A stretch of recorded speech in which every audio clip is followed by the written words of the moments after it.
Pessoal, bem-vindos a mais um vídeo do canal Mergulho na História. Eu sou Hugo Figueiredo, como vocês já sabem.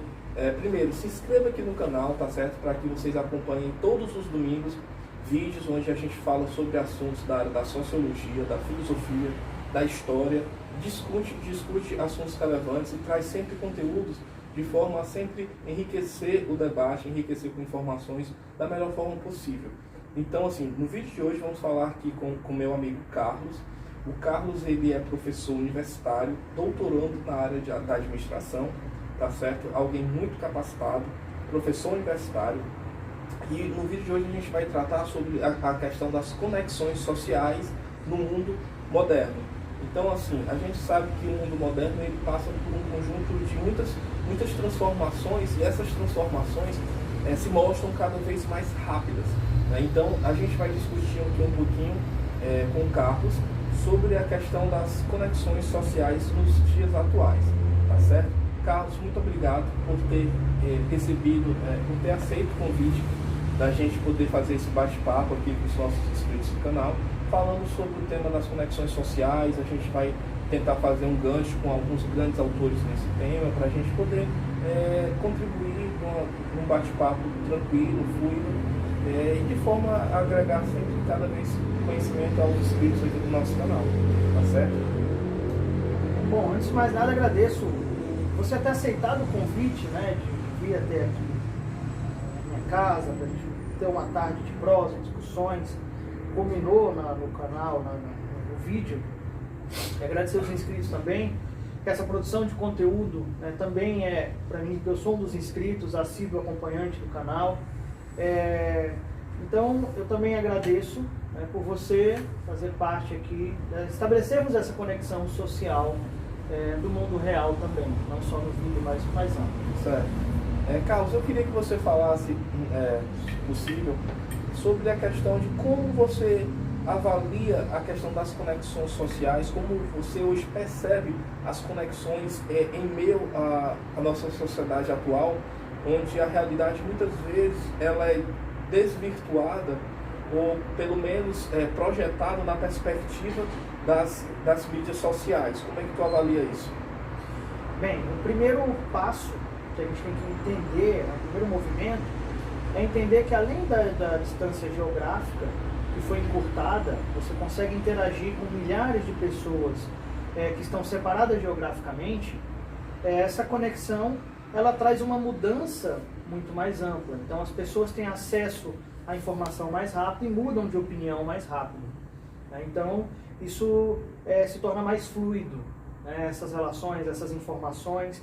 Então a gente vem percebendo no contexto político, no contexto social, no contexto empresarial, inclusive, né, que essa informação ela passa a ser a grande dificuldade agora, você filtrar as informações.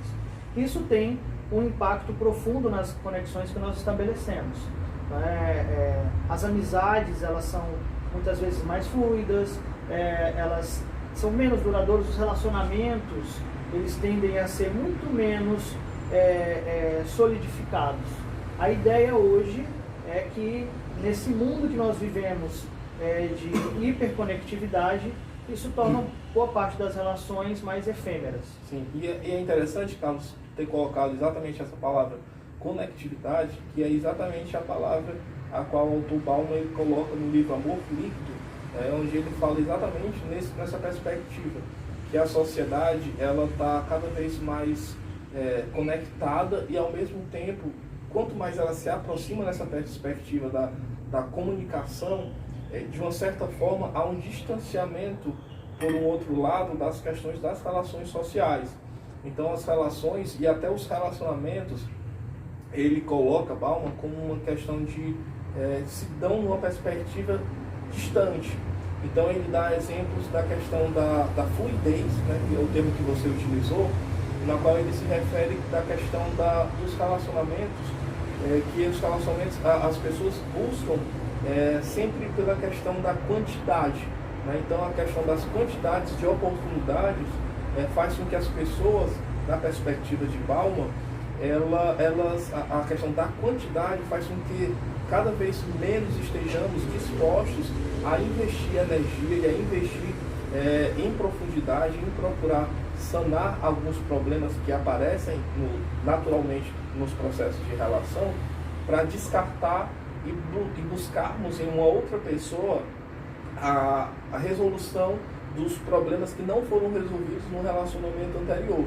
E isso é até um pouco frustrante, porque naturalmente quando a gente simplesmente muda um relacionamento porque alguma barreira se apresentou, então naturalmente na perspectiva de Bauman, fatalmente nós estamos fadados a sempre a insatisfação das nossas necessidades um pouco mais profundas, né?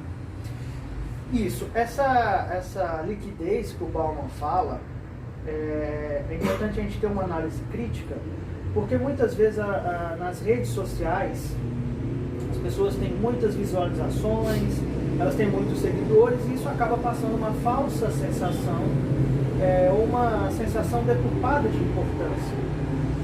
Essas conexões, apesar de elas se avolumarem, a quantidade, né, o quantitativo, ela às vezes é muito grande. De repente você posta um vídeo, faz uma live, ou você coloca um story numa rede social, e você tem um número grande de visualizações, mas que aquilo ali não te preenche, que é aquela necessidade humana que nós temos de relacionamento.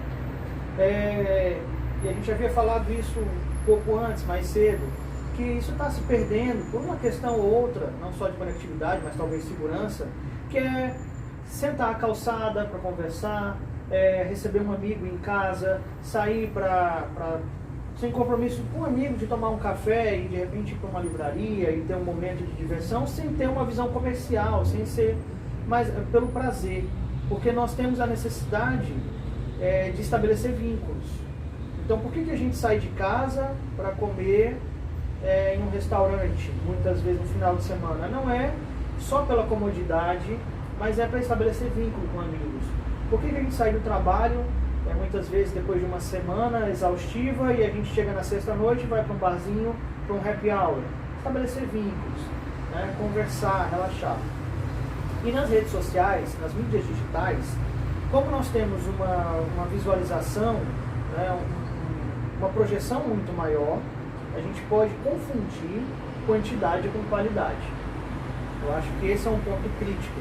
E aí toca no que Bauman fala da liquidez. Essas relações, elas acontecem em grandes volumes, mas elas se desfazem com uma rapidez tão grande quanto elas se formaram. Aquele meme que hoje está na boca do povo, um mês depois ele nem é lembrado, né? Então, de repente, você tem esses altos e baixos na relação. Um outro estudioso que eu gosto muito, filósofo, sociólogo francês, o Bruno Latour, ele discute essa conexão da rede, né? Ele traz essa discussão, mas ele põe também, na primeira fase da literatura do Latour, ele, o John Law, John Hassard e outros autores da Actor Network Theory, a teoria ator-rede, ele coloca que essas conexões, elas são fluidas, e ele ainda coloca também a questão do ator não humano. Ele coloca, por exemplo, que a própria rede social, ela atua no sentido que o que se comunica numa mídia X se comunica numa mídia Y. Repete, Bruno Latour, repete isso que você falou sobre o Bruno Latour, porque passou um veículo aqui, esse ponto que você colocou. Sim. Então, o Bruno Latour, ele entra numa consonância com Bauman, né, mas ele desloca essa discussão do líquido, ele trabalha a questão da rede, ou seja, essa conexão que nós fazemos, né, que nós, atores, dentro de um contexto social.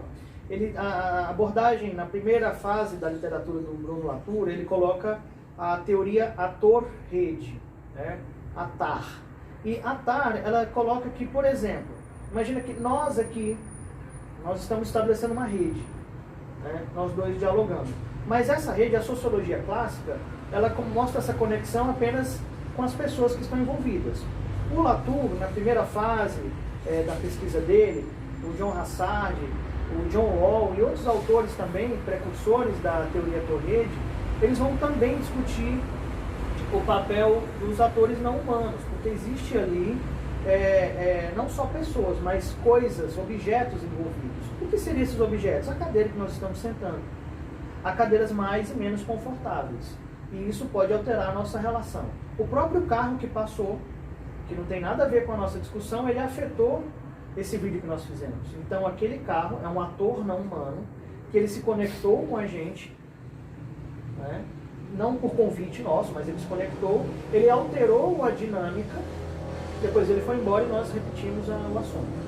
Ou seja, a câmera que está nos filmando, o inscrito do canal, todos eles estabelecem uma conexão dentro dessa rede. Essas redes, elas são efêmeras. Você veio aqui em casa hoje, nós estamos gravando, daqui a pouco você vai estar na sua casa e essa rede se desfez. E você vai fazer uma rede com outros atores. Você vai assistir um filme, você vai ligar uma televisão, você vai se encontrar com um parente. Então, essas conexões, elas vão estabelecendo essas redes, e essas redes, elas somem e desaparecem.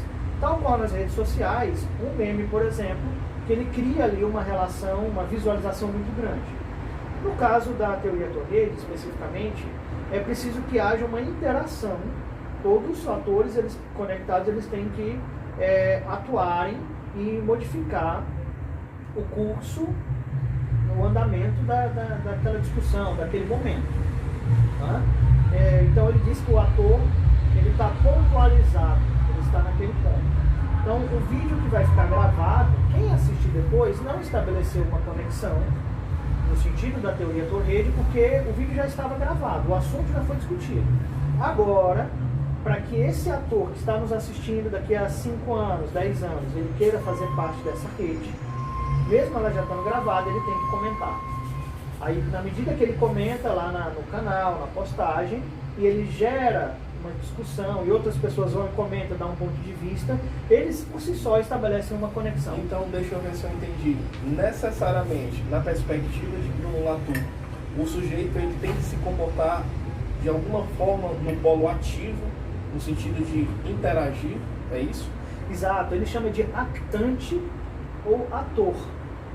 O ator, no sentido de atuar mesmo, ele não pode estar apenas como uma figura ilustrativa. Então isso faz sentido não só de pessoas, mas de objetos também. Por exemplo, atrás daquela câmera há um sofá. Aquele sofá não está fazendo parte dessa nossa rede, então aquele ali é um não ator. Ele não é um ator que não se conecta com a nossa rede. Certo. Tá? Então todos os atores, sem exceção, ele faz parte, ele gera um enredo. É o copo, é o vídeo, é a temperatura. Isso mostra, dentro de um contexto mais amplo, já nas fases mais contemporâneas, agora os últimos livros do Latour, o Latour, que é um filósofo, sociólogo contemporâneo, ele fala muito da questão ambiental, no sentido de Gaia. E aí Gaia, que é uma discussão antiga, até o James Lovelock já havia discutido isso há algum tempo atrás, e o Latour ele resgata essa discussão de Gaia para mostrar que essa conexão, não existe mais o outro. Não existe alguém que está lá em outro país, porque nas questões ambientais, por exemplo, que nós vivemos, está tudo interligado. Nós estamos vivendo uma fase social, uma fase geológica, uma era geológica do antropoceno, onde a ação do ser humano na natureza é percebido em mudança climática, por exemplo. Ou seja, quando a gente fala desse paradoxo da conexão, ao mesmo tempo em que existe um distanciamento geográfico, a ação e reação ela é percebida no contexto mais amplo. E se a gente puxa para as relações sociais, de amplitude, a gente tem que entender isso. Nós estamos conectados com pessoas que nós não estamos vendo. Então, nesse sentido mais amplo, a gente precisa estar atento às nossas ações dentro dessa rede. Porque você tocou num ponto muito importante, porque assim, que é a questão das relações virtuais, né? Então, o que ocorre? Se nós não nos vigiarmos, eu acredito, e isso aí é a minha opinião particular, que as redes sociais, de alguma forma, têm um condão de fazer com que fiquemos sempre vendo a realidade do mundo, até as relações sociais, dentro de bolhas. Então, o que ocorre? Se nós não, como eu sempre falo, rompermos a bolha, chamarmos um amigo para conversar, olho no olho, sabe, estabelecermos essas relações, por mais que a internet ela aproxime pela questão da quantidade. Então, por exemplo, a gente Eu tenho vários amigos que moram em regiões do país, então a gente mantém esse contato pelas redes sociais, pelas formas de comunicações modernas, e isso é muito positivo. Mas eu vejo que essas conexões, elas não podem ser vistas como um fim em si mesmo. Elas devem sempre ser vistas como uma ferramenta de aproximação para o contato próximo, entendeu? E o que ocorre? Essa questão do contato próximo, que a gente muitas vezes percebe sempre na perspectiva positiva da afetividade, né? Mas, por um outro lado, ela impõe certas responsabilidades, né? Responsabilidades, um medo do próximo, um medo de se expor, um medo de ser ridicularizado, um medo do desconhecido, né? Então, essa repulsa do contato efetivamente direto, pessoal, é muito tratado no livro, né, Amor Líquido de Bauman. Vou deixar aqui, inclusive a gente vai fazer um vídeo específico sobre esse livro aqui no canal, tá? Então aproveita, já se inscreve aqui no canal. Então, assim, sobre essas relações, Carlos, é algo muito, como eu te falei, é muito melindroso, no sentido de você ter que estar sempre se vigiando para não ficar preso dentro dessas determinadas bolhas. Você tocou num ponto interessante, e eu vou falar do ponto de vista do Bruno Latour, que entre as relações está cada vez mais entrando o ator não humano, que seria uma mídia, onde a gente acessa, faz as conexões, um smartphone, um computador. Nós estamos nos escondendo atrás do virtual. Tá? Nós estamos muitas vezes substituindo as relações pessoais presenciais por uma relação virtual, intermediada por um ator não humano, para usar a linguagem do Bruno Latour. Isso tem algumas consequências. A primeira delas, muitas vezes, é que a gente tem a falsa sensação de proteção, porque nós estamos sendo vigiados, nós estamos ali participando numa rede. Aquilo que é dito, uma coisa é numa conversa entre amigos pessoal, na minha casa eu te falar um posicionamento, o time que eu torço, por exemplo, se eu sou uma figura pública, isso pode não gerar um desconforto, é uma conversa entre amigos. Mas se eu posto isso numa rede social, sendo eu, por exemplo, um árbitro de futebol, um comentarista, uma pessoa pública, isso pode gerar reações negativas. Então, essa falsa sensação de distanciamento, porque eu estou falando as coisas, mas elas não tem ninguém ao meu redor para me julgar, esse julgamento é virtual, e se eu não gostar eu bloqueio, isso causa uma falsa sensação de proteção. Por outro lado, essa substituição do presencial, eu que sou velha guarda, eu que gosto dessas relações, eu que gosto sempre de valorizar, eu sempre mostro para os amigos a importância, os comunicadores digitais são muito importantes, ajuda, mas nada substitui a relação presencial. O afeto, é sair com um amigo. Por mais que a gente fale todo dia com a nossa mãe, com o nosso pai, com uma pessoa que a gente gosta, sempre que for possível, vá lá e dê um abraço.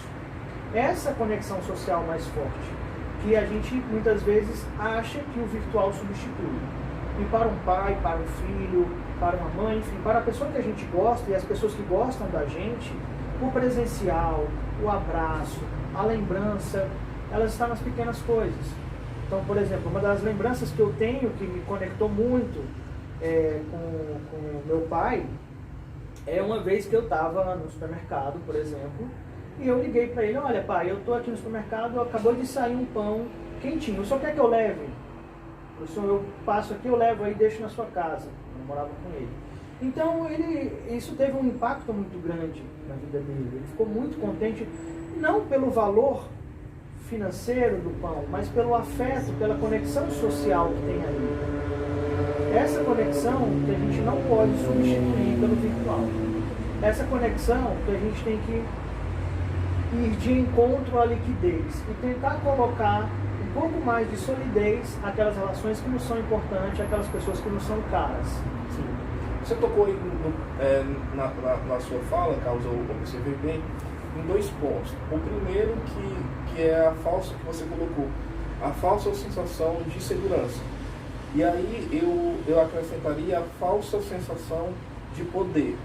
né? Então, muitas vezes as pessoas se sentem, de uma certa forma, empoderadas, né? Seja ali quando se juntam a outras muitas pessoas na questão de uma opinião. Hoje a gente está cada vez mais percebendo a questão dos linchamentos virtuais, né? Que eu acho que não é algo novo, né? Eu acho que essa questão dos linchamentos morais não é algo novo, sempre ocorreram, porque eu acho que o que está por trás dessa questão dos linchamentos morais é a questão de nos sentirmos superiores. Então, quando você lixa alguém, o que está por trás é você colocando-se numa prateleira de superior. Então, meio que uma válvula um pouco até de escape, né?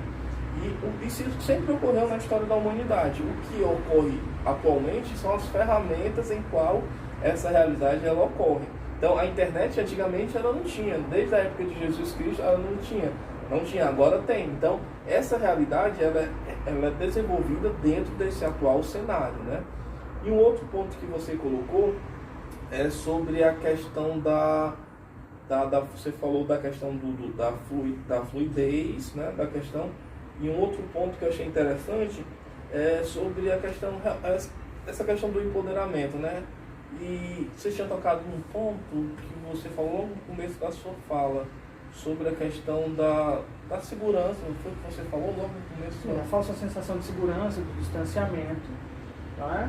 E, enfim, pegando esse gancho, né, do ponto de vista do Latour que você falou, dessa visibilidade que foi dada, olha a internet atuando, a mídia, a importância das redes digitais, das mídias sociais digitais, ela expandindo o meu poder de comunicação. Então, 20 anos atrás, eu não teria esse engajamento, eu não teria essa exposição que eu estou tendo. Por quê? Porque a internet ainda era restrita a uma quantidade bem menor de pessoas. O acesso amplo à rede, a conexão de qualidade, até as plataformas que a gente utiliza, como é o caso desse canal, que ainda não estava ativo. Então, nesse ponto, a gente não pode pensar a sociedade somente do ponto de vista das pessoas. É essa discussão dos autores da TAR, né, da TAR, né? Porque existe o papel do não humano, que eles chamam do não humano. Sim, foi esse ponto que você falou. Pronto, na sua fala me fez relembrar. Você falou do componente não humano. E o que seria, e aí eu queria perguntar se você concorda comigo. Que eu percebo como esse componente ou esse elemento não humano, quando a gente trata de realidades das redes, das mídias sociais, inevitavelmente a gente tem que passar pela questão dos algoritmos, né? Então, isso é um elemento que eu vejo como muito perigoso, no sentido de fazer com que percebamos e formemos relações dentro de determinadas bolhas, né? Então, o algoritmo ele costuma selecionar não só conteúdos que você tem de interesse. Então, se você faz uma pesquisa na internet sobre determinado tema, então esse autor te dá uma opinião, determinado posicionamento sobre esse assunto que você pesquisa.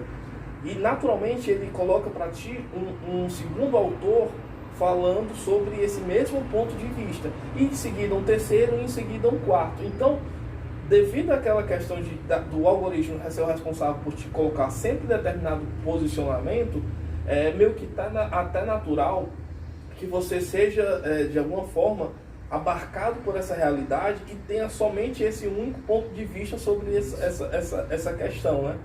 Isso, você fica condicionado a um ator não humano, que seria o algoritmo, que vai te indicando, ele vai mapeando as suas informações, e aí entraria depois, até um tema interessante, falar sobre Big Data, Internet das Coisas, que como esse algoritmo, como o nosso rastro digital nos retorna em termos de publicidade, em termos de sugestões, né? Esse seria um tema interessante para discutir com mais profundidade qual é o papel do virtual na nossa vida, como isso condiciona muitas vezes a gente. Agora você meio que me traiu, porque eu achei que você ia falar da estética dos não humanos. Como assim? Ora, a gente gera engajamento numa rede social, num determinado canal, num determinado, enfim, influenciador ou influenciadora digital, pelo conteúdo que está sendo produzido. Esse conteúdo muitas vezes passa pela estética que a pessoa está usando, que aí a estética vai trabalhar muitas vezes o não humano, que roupa ela está usando, qual a moral que ela está passando, mas aí já não seria necessariamente estética, mas enfim, qual o local onde está sendo gravado. Tudo isso vai me gerando satisfação ou insatisfação, proximidade ou distanciamento. Através do conjunto de elementos não humanos que está sendo trabalhado naquela rede, eu decido se eu vou ou não me conectar. Por exemplo, quando eu vejo algo ligado à sustentabilidade, eu, Carlos Chaim, pessoalmente, eu vejo alguém falando de sustentabilidade, eu vejo alguém falando de Blue Economy, economia azul, eu vejo alguém falando de desenvolvimento econômico sustentável, isso me gera uma atração. Mas eu sou ligado a esses temas, discussões. Mas por outro lado, quando eu vou falar, por exemplo, que também não deixa de ser atores não humanos, mas quando eu vejo alguém, por exemplo, viajando com uma mochila, aquela mochila grande de mochileiro mesmo, aquilo ali me chama a atenção. E eu não sei o que a pessoa está dizendo, mas aquela estética que chegou até mim, através do ator não humano, mochila, ou viagem num avião, enfim, ou uma caminhada, que eu vejo logo naquele primeiro momento, aquilo me atrai e eu crio uma conexão com aquilo. Então esse é um papel dos não humanos também, nessas relações. Então os não humanos, eles estão presentes em tudo. Né? Então quando a gente vai discutir sempre as conexões sociais, essas relações sociais, humanos, não humanos e os híbridos. O que seriam esses híbridos, Carlos? Os híbridos é justamente, por exemplo, quando você forma uma rede, você não faz sentido, muitas vezes, separar uma coisa ou outra. O Bruno Latour, você usou a palavra moderno. O moderno ele pode ter um significado até pejorativo, num sentido mais exagerado, se a gente exagerar, porque o moderno ele prevê muitas vezes uma separação entre objetos, que na verdade está tudo misturado. Sim. O híbrido seria justamente essa sobreposição do que é humano e não é humano ao mesmo tempo. Por exemplo, essa roupa que nós estamos usando aqui, ela no guarda-roupa ela não faria muito sentido. Mas a partir do momento em que a pessoa que usa pratica aquela roupa dentro de uma rede, dentro de uma conexão, aquilo passa a fazer um sentido. Então, por exemplo, se eu não tivesse usando esse chapéu, eu estivesse usando um chapéu, sei lá, de escoteiro, de mosqueteiro, por exemplo, eu passaria uma outra conotação para quem está nos assistindo.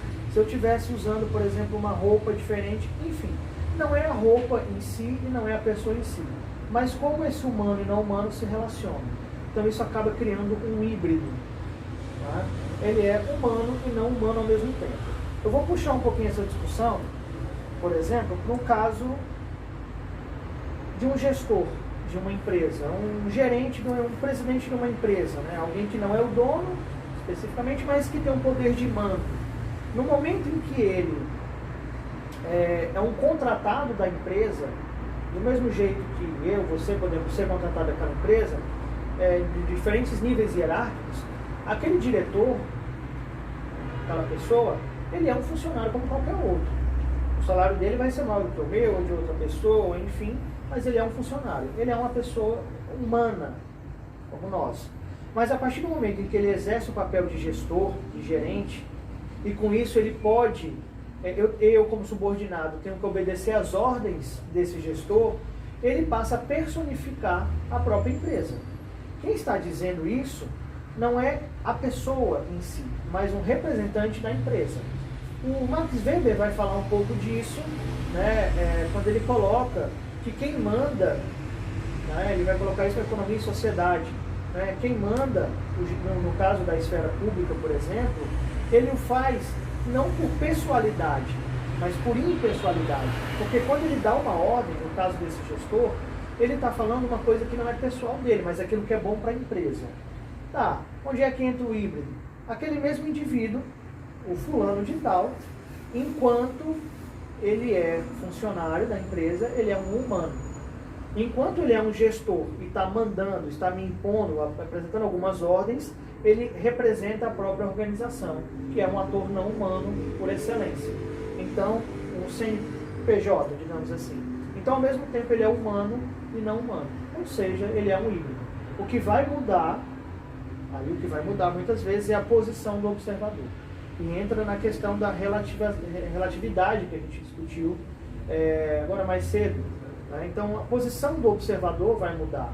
É essa superconectividade, né? Essa liquidez, essa questão, por exemplo, se você puxa para o lado da física, né? É o observador, a física do Einstein, né?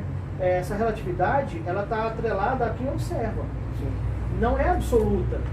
Porque essa ontologia ela não é absoluta, porque ela é relativa. Exato, porque o que está por trás do início da teoria da relatividade de Einstein, né? Porque é exatamente esse ponto de que com a física moderna, Einstein ele insere um componente que é a questão do observador, né? Que era aquela questão que a gente discutia mais cedo. Então, o que ocorre? No momento que a física clássica de Isaac Newton, ela parte da premissa que o tempo, distância, comprimento, peso, tudo é absoluto, entra a questão de Einstein e coloca que as coisas passam a ser relativas para o observador quando ele insere o elemento, a velocidade da luz. Né? A questão da comunidade de distância, que é a questão de medida de anos-luz, que é o tempo que a luz demora para percorrer determinada distância. E a partir do componente da velocidade da luz, que Einstein, ele inaugura a questão da teoria da relatividade, e é um elemento exatamente muito importante, a questão do observador, como você colocaste. Exato, nesse ponto, trazendo para as nossas conectividades, a nossa conexão contemporânea, não existe esse distanciamento, absolutismo e separação, porque eu sou uma pessoa presencial física e eu estou falando para um público virtual. Eu acho que essa nossa discussão, ela linka bem com a visão do Einstein. Espaço-tempo está tudo conectado e a percepção, por mais que nós sejamos irmãos gêmeos, criados no mesmo contexto, crescidos, né, enfim, formados no mesmo contexto, nós podemos ter visões diferentes de mundo. Porque entra a relatividade. Então, eu acho que essa discussão que a gente está falando leva para essa perspectiva, né, do ponto de vista da pessoa, e que a gente não pode criar essa separação dos modernos. Que aí o Latour ele chama, tem um livro interessantíssimo, eu recomendo o livro do Latour, pequenininho, mas muito interessante a posição dele, que ele vai dizer: jamais fomos modernos. Porque o moderno, na conotação do Latour, né, como eu havia dito, ele tem uma outra conotação. Não quer dizer, o moderno não é algo positivo, algo que seja de última geração. O moderno, na verdade, já é uma visão que foi imposta pela ciência, pela sociologia, enfim, por uma série de campos teóricos de separação das coisas. Essa modernidade, ela prevê, por exemplo, separação entre religião e entre ciência, a separação entre o conhecimento. E aí, na verdade, não, está tudo interligado. Somos atores humanos, não humanos, híbridos, e formamos redes. Né? O ponto de análise do Latour, geralmente, ela é muito pontual, é local, mas o Latour já expande agora nas fases mais recentes da literatura dele para a visão de Gaia, que nós todos, no final das contas, e Gaia já fala isso, essa teoria de Gaia já fala que nós estamos todos no mesmo planeta. E o planeta tem vida, ele é um grande ator. O planeta é um grande ator e nosso planeta está doente. Então, e não existe mais o outro. Imagina, por exemplo, eu vou puxar um pouquinho para o lado da questão da sustentabilidade, que é uma das áreas, né, que eu defendo, que eu discuto na minha tese. Existem países inteiros que estão literalmente sumindo à medida que se eleva ao nível do mar. Países pequenos na Oceania e na América Central, os países insulares, que o derretimento da calota polar e elevação do nível do mar pode fazer com que um país inteiro suma. Mas esse país, muitas vezes, não tem indústria. É uma ilha pequena que tem autonomia, que tem soberania, né, reconhecida pela ONU, mas que pela ação de um país distante, que polui, que emite gases de efeito estufa, está afetando aquele país que não tem indústria, que vive de repente de um turismo sustentável. Então, essas conexões, não só entre atores pontualmente localizados, elas podem ser entendidas também num contexto mais amplo. Não basta você não poluir. Você tem que depender que o outro país não polua, por exemplo. Então, isso gera uma relação... necessidade, né, de uma conectividade positiva em prol de um bem comum. Né? Exatamente. E aí também uma outra discussão que a gente pode fazer um outro vídeo é sobre a Agenda 2030 da ONU, né, as metas para o futuro, que surgiu principalmente depois das discussões da Rio+20, né, que aconteceu em 2012, e eles publicaram um documento em 2015 chamado O Futuro que Nós Queremos, onde ele prevê o desenvolvimento sustentável. Mas aí o desenvolvimento sustentável não é tão simples assim, porque eu preciso começar a entender que não basta que o meu país cresça, não basta que eu tenha comida na minha despensa. Eu preciso entender também que esse bem-estar, ele é coletivo. Sim. E que eu tenho uma conexão e responsabilidade com isso. Pronto. Para finalizar, Carlos, tocou num ponto muito importante, que é a questão de sustentabilidade. Como é que você percebe, né, para a gente concluir aqui esse nosso bate-papo, acerca em que papel, qual o papel da educação nesse processo gradual de conscientização, para que percebamos que somos integrantes de um planeta único e que devemos sim estabelecer conexões, que é para finalizar o tema que nós tratamos aqui, em proveito e em benefício de um meio ambiente sustentável. Perfeito. Temos que trabalhar a literacia. Essa divulgação, esse engajamento, essa conscientização, né, de que não existe mais essa separação. O moderno, ele é uma visão equivocada, no sentido que o Bruno Latour vai colocar. Então, a ação que eu faço, a redução no consumo de plástico, por exemplo, que eu faço, tem um impacto global.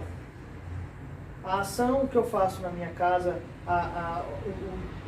o resíduo sólido que eu evito, a redução no consumo de alguns produtos, por exemplo, que não são produzidos localmente. Olha, eu quero comer, por exemplo, uma fruta que não é produzida localmente. Se eu torno isso um hábito, isso tem um impacto ambiental muito grande, né? Porque essa fruta ela tem que percorrer uma distância muito grande até chegar aqui. Consumir do produtor local, por exemplo. Então, o papel da educação é mostrar não só a importância, porque a gente tem que sair da ideia só dos conceitos, e a educação ela tem que levar à prática. Como e os educadores, os professores, as professoras têm que se conscientizar, têm que se informar e saber como vai repassar para os alunos. Os influenciadores digitais têm que saber como passar para os inscritos, para as pessoas que assistem o vídeo, formas práticas de mudar o curso da história. Porque nós estamos indo para um caminho de insustentabilidade. Nós estamos vivendo, basta você ver qualquer noticiário internacional e você vai ver que nós estamos vivendo mudanças no planeta, mudanças sociais, econômicas e ambientais, que estão caminhando para a insustentabilidade, para o esgotamento. E aí o papel dos educadores, no sentido mais amplo, é mostrar que não basta você levar um discurso, mas sim levar uma prática. E essa prática começa com os educadores também. Eu tenho que dar o exemplo. O que eu estou fazendo para reduzir o meu impacto na sociedade, na natureza, digamos assim, no sentido mais amplo?